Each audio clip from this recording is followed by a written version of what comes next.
Сыне Божий,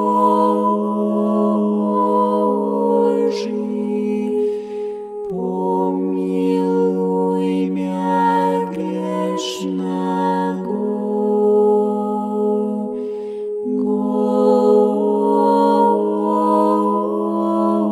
Господи Иисусе Христе, Сыне Божий,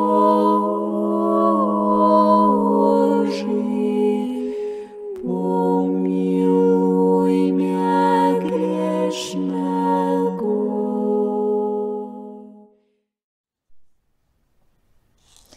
As Moradas do Castelo Interior, por Santa Teresa d'Ávila. Tradução de Antônio Fernando Borges. Sétima impressão. Realizações Editora. Canal Leconde. Sétimas Moradas. Capítulo 2.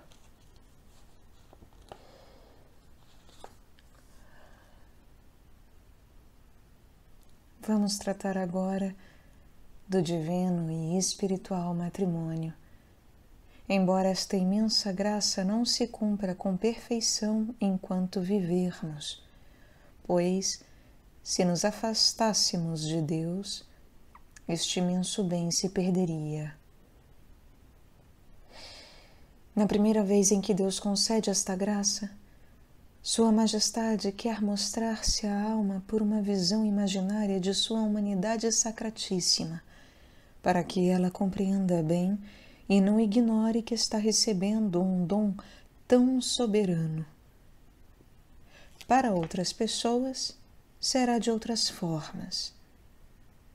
Para esta de que estamos falando, o Senhor se apresentou quando ela tinha acabado de comungar, na forma de um grande resplendor, formosura e majestade, como depois da ressurreição. Ele disse que já era tempo de que ela tomasse suas coisas como delas, e que ele também cuidaria das dela, e outras palavras que se podem sentir, mas não expressar. Poderá parecer que isto não era uma novidade, pois o Senhor já se havia manifestado a esta alma outras vezes da mesma forma. Mas desta vez foi tão diferente que a deixou desatinada e assustada. Primeiro, porque esta visão se manifestou com muita força. Segundo, pelas palavras que lhe disse, e também porque no interior de sua alma, onde o Senhor se apresentou, nunca tivera outras visões, a não ser a passada. Porque deveis entender que existe uma enorme diferença entre todas as graças anteriores e as desta morada, e entre o noivado espiritual e o matrimônio espiritual, tal como existe entre dois noivos e aqueles que já não conseguem separar-se. Já falei que, embora use estas comparações, porque não encontro outras mais adequadas, é preciso entender que aqui já não existe lembrança do corpo, como se a alma já não estivesse nele e fosse apenas espírito. E no matrimônio espiritual, muito menos ainda, porque esta união secreta acontece no centro bem interior da alma, que deve ser onde se encontra o próprio Deus, e me parece que não haja necessidade de porta por onde se entrar. Digo que não é necessária porta porque, em tudo que foi dito até aqui, os sentidos e as faculdades parecem servir de intermediários, e o mesmo deve acontecer nesta aparição da humanidade do Senhor. Mas o que acontece na união do matrimônio espiritual é muito diferente. O Senhor aparece no próprio centro da alma, sem visão imaginária, e sim intelectual, e uma forma ainda mais delicada do que nas mencionadas, como quando apareceu aos apóstolos sem entrar pela porta e lhes disse: a paz esteja convosco,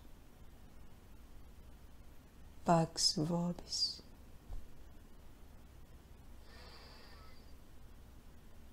É um segredo tão grande e uma graça tão elevada o que Deus comunica ali à alma num instante, e tão imenso o prazer que a alma sente,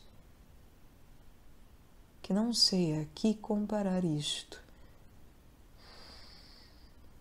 Parece que o Senhor quer manifestar-lhe, naquela aparição, a glória que existe no céu, de um modo mais elevado do que por nenhuma outra visão ou gosto espiritual.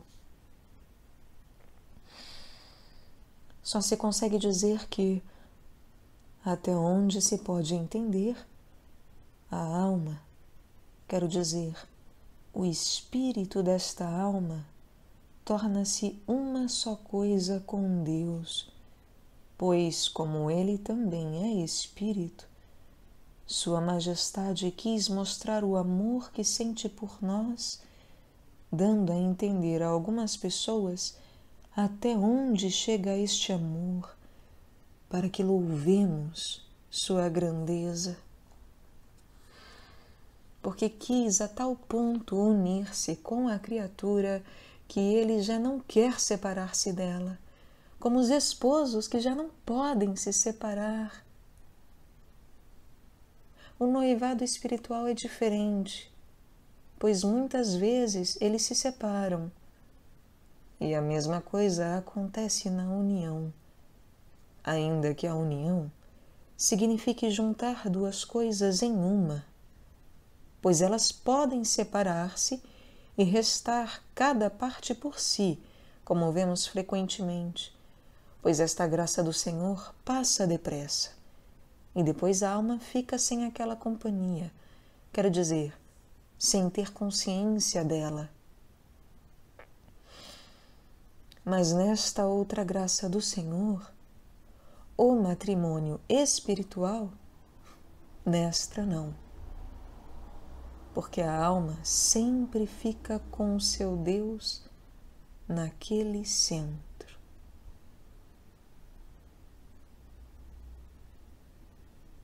Digamos que esta união seja como se duas velas de cera se unissem a tal ponto que toda a sua luz se tornasse uma só, ou que o pavio, a luz e a cera fossem um todo único.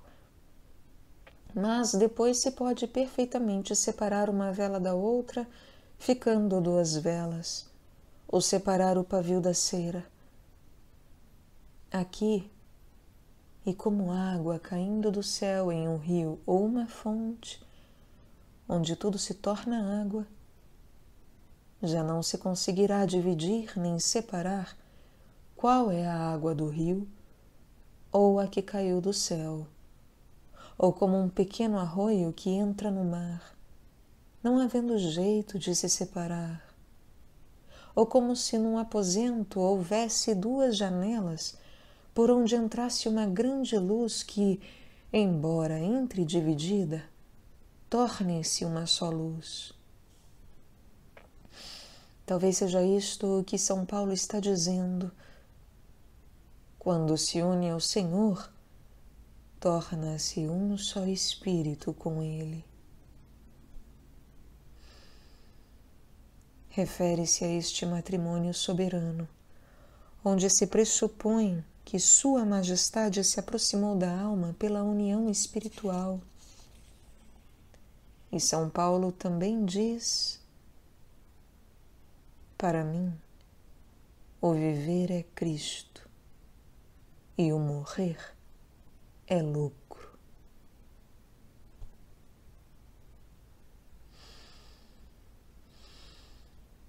Mihi vivere Christus est, morri lucrum.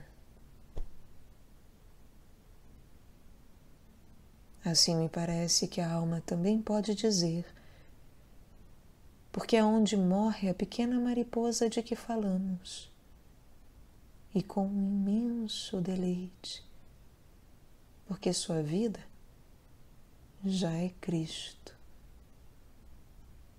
E isto se compreende melhor com a passagem do tempo pelos seus efeitos, porque se compreende com clareza por certas aspirações secretas que é Deus quem dá vida à nossa alma, e muitas vezes elas são tão vivas que de maneira nenhuma se pode duvidar, pois a alma as sente muito bem, embora não consiga expressá-las, mas é um sentimento tão grande que algumas vezes produz umas palavras de gratidão que não se podem deixar de ouvir. Ó vida de minha vida, ó sustento que me sustentas, e outras semelhantes, porque daqueles peitos divinos, onde parece que Deus está sempre sustentando a alma, saem uns filetes de leite que confortam todo o pessoal do castelo, a quem o Senhor parece que também quer que participem do muito de que esta alma está desfrutando, e que daquele rio caudaloso, onde se lançou uma fontezinha tão pequena, jorre algumas vezes algum jato daquela água para sustentar todos os que hão de servir aos dois noivos. E assim como uma pessoa que estivesse distraída sentiria esta água, caso a banhassem nela de repente, e não poderia deixar de senti-la, da mesma forma, e ainda com mais certeza, estas operações íntimas de que estou falando se fazem sentir, pois, assim como um grande jato d'água não poderia jorrar dentro de nós se não tivesse uma origem, como eu falei, da mesma forma é claro que existe lá dentro quem atire estas setas e dê vida a esta vida, e que existe um sol de onde procede uma grande luz que é enviada às faculdades do interior da alma. Ela, como eu falei, não se desloca daquele centro, nem perde sua paz, porque é aquele mesmo que deu paz aos apóstolos quando eles estavam reunidos, também pode dá-la a ela. Eis-me aqui a imaginar que esta saudação do Senhor devia ser mais do que pode soar aos ouvidos, assim como as palavras que ele disse à gloriosa Madalena, que ela se fosse em paz. Porque, como as palavras do Senhor agem em nós como se fossem obras, elas deviam agir de tal maneira sobre aquelas pessoas já tão predispostas que as livrariam de tudo que há de corporal na alma e a tornariam em puro espírito, para que pudesse juntar-se com o espírito incriado nesta união celestial. Pois é muito certo que, se nos esvaziarmos de tudo o que constitui a criatura e nos desfizermos dela por amor de Deus, o próprio Senhor nos há de preencher com Ele.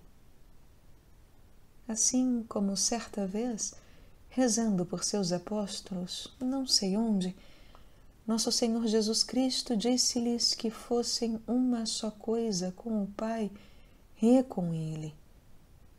Como Jesus Cristo, nosso Senhor, está no Pai e o Pai está nele. Não sei que amor pode ser maior do que este. E nisto não deixamos de nos incluir, pois assim disse Sua Majestade: não rogo apenas por eles, mas por todos aqueles que também hão de crer em mim. E disse ainda: eu estou neles. Oh, valha-me Deus! Que palavras tão verdadeiras! E como a alma as compreende!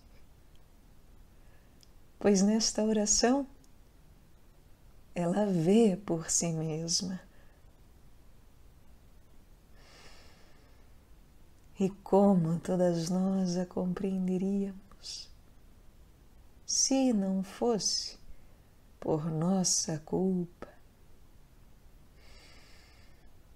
Pois as palavras de Jesus Cristo, nosso Rei e Senhor, não podem falhar. Mas como nós falhamos, não nos dispondo como é necessário e nos desviando de tudo o que pode atrapalhar esta luz, acabando por não nos conseguir ver neste espelho que contemplamos, onde nossa imagem está esculpida. Mas, retornando ao que estávamos dizendo, quando o Senhor introduz a alma nesta sua morada, que é o centro da própria alma, assim como dizem que é o céu empíreo onde está nosso Senhor, não se move com os outros. Assim também parece que não há nesta alma, como quando ela entra aqui, os movimentos que costuma haver nas faculdades e na imaginação. Aqueles que poderiam prejudicá-la ou tirar sua paz. Pode parecer que estou querendo dizer que quando Deus chega a conceder esta graça à alma, ela fica segura de sua salvação e a salvo de tornar a cair. Não estou dizendo isto. Em quaisquer lugares em que eu me referir a esta segurança que a alma parece ter, entenda-se que é enquanto a divina majestade a mantiver em sua mão e ela não o ofender. Pelo menos disso eu sei com certeza, através daquela pessoa de quem tenho falado e que não se sente segura, embora se encontre neste estado e ele já dure há anos. Pelo contrário, ela vive com muito mais temor do que antes em guardar-se de fazer qualquer pequena ofensa a Deus e com enormes desejos de servi-lo, como se verá mais adiante, e com pesar e confusão constantes ao ver o quanto é pouco o que pode fazer e o muito a que se sente obrigada, o que não é uma pequena cruz, mas uma enorme penitência, porque para esta alma, quanto mais fizer penitência, maior é o deleite. A verdadeira penitência é quando Deus lhe tira a saúde e as forças necessárias para isso. E embora em outra ocasião eu já tenha mencionado o grande sofrimento que isto traz, ele aqui é muito maior. E tudo lhe deve advir de onde a raiz esteja plantada, pois que, assim como a árvore que está junto às correntezas das águas tem mais frescor e dá mais frutos, O que haverá para se maravilhar nos desejos desta alma, já que seu verdadeiro espírito se tornou uma só coisa com a água celestial de que falamos?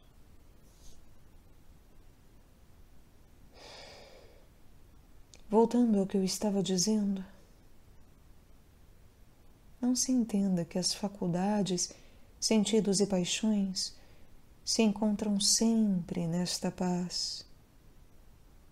A alma, sim, mas nas outras moradas não deixa de haver tempos de guerra, sofrimentos e fadigas, mas são de maneira a não arrancá-la de sua paz e de seu lugar.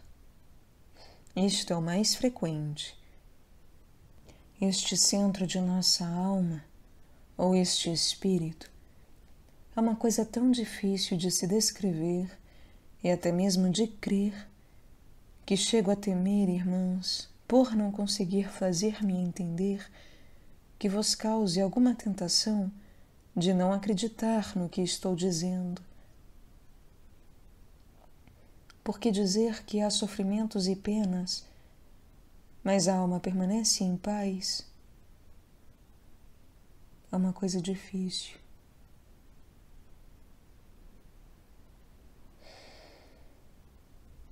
Quero apresentar-nos uma ou duas comparações, e Deus queira que elas ajudem a explicar alguma coisa. Mas se isso não acontecer, sei que estou dizendo a verdade.